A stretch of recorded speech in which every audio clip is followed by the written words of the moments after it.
یہ شعبان نبی کا مہینہ ہے، اس لیے نبی کے مہینے میں نبی کی سنتوں کو ایسا اپناؤ جو رمضان اللہ کا مہینہ ہے کہ اس میں اللہ کے حکم پر چلنا آسان ہو جائے، چونکہ جیسا شعبان ویسا رمضان۔ رجب میں بیج ڈالا، شعبان میں کمپل ہوگا، رمضان میں پھل کھانا ہے، جیسا پودا ہوگا ویسے پھل آئیں گے۔ شعبان کے مہینے میں جیسے کثرت کرو گے اعمال کی، عبادات کی، روزوں کی، تقوی کی، گناہوں سے بچنے کی، دعوت کی، سنت پر اتباع کی، اسی طرح رمضان میں نتائج مرتب ہوں۔ یہ بہت اہم بات ہے جو آپ سے کہہ رہا ہوں۔ تو شعبان میں نبی کی سنتوں پر اس نیت سے عمل کرو کہ اب ساری زندگی مجھے نبی کی سنتوں کو نہیں چھوڑنا ہے۔ ہاں، صرف اس نیت سے نہیں کہ ایک مہینہ عمل کرنا ہے باقی پھر جیسے آئے تھے ویسی نہیں، بلکہ ہمیشہ کی نیت سے عمل کرنا یہ عمل پر استقامت کا سبب ہے۔ دوسری بات، اس شعبان کے مہینے میں جہاں عبادات کی کثرت ہے، اس مہینے میں بعض روایت کے مطابق اعمال کا ثواب کچھ بڑھ جاتا ہے۔ اس مہینے میں نبی علیہ السلام کثرت سے روزہ رکھا کرتے تھے، لہذا آپ کی اتباع میں کوئی اس مہینے میں کثرت سے روزے رکھے تو وہ سنت پر عمل کرنے والا شمار ہوگا۔ اب اس مہینے میں روزہ رکھنے کی چند صورتیں ہیں۔ پہلی صورت، کثرت سے روزہ رکھے۔ آپ 30 دن ہیں، 20 دن روزے رکھو، 15 دن روزے رکھو، پہلی صورت۔ دوسری صورت روزہ رکھنے کی، شعبان کے مہینے میں جو پیر جمعرات آئے اس کو روزہ رکھو۔ نبی علیہ السلام کثرت سے رکھا کرتے تھے۔ صحابہ نے آپ سے پوچھا تھا آپ پیر جمعرات کو روزہ کیوں رکھتے؟ تو آپ صلی اللہ علیہ وسلم نے فرمایا تھا میں روزہ اس وجہ سے رکھتا ہوں کہ پیر کے دن اور جمعرات کے دن اعمال اللہ کے سامنے وستار سے پیش ہوتے ہیں، تفصیل سے پیش ہوتے ہیں، تو میں یہ چاہتا ہوں کہ میرے روزے والا عمل اس دن اللہ کے سامنے پیش کیا جائے۔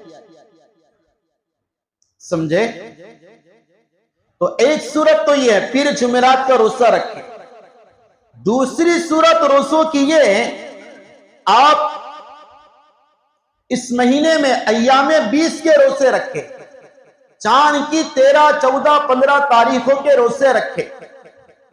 یہ روزے بڑی فضیلت کے حامل ہے۔ بعض ضعیف روایت میں آتا ہے یا بعض اسرائیلی روایت میں آتا ہے سب سے پہلے ایام 20 کے روزے، 13، 14، 15 تاریخ کے روزے حضرت آدم علیہ السلام نے رکھے۔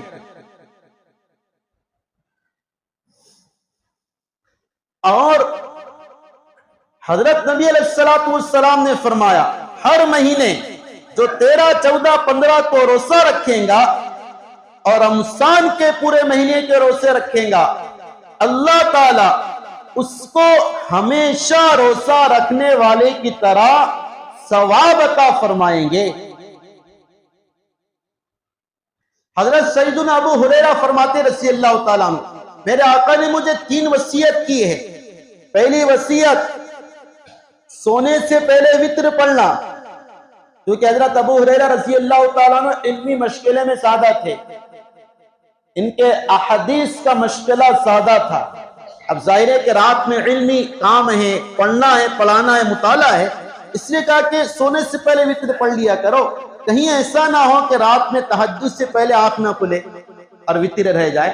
تو جس کو یہ ہو کہ میں اٹھ نہیں سکوں گا پہلے وتر پڑھ لے، اور جس کو یقین ہو کہ تہجد میں آنکھ کھلیں گی پڑھ سکتا ہوں، تہجد میں پڑھنا افضل ہے وتر کی نماز۔ تو پہلی نصیحت وتر پڑھ کے سویا کرو۔ دوسری نصیحت چاش کی نماز کا اہتمام کیا کرو۔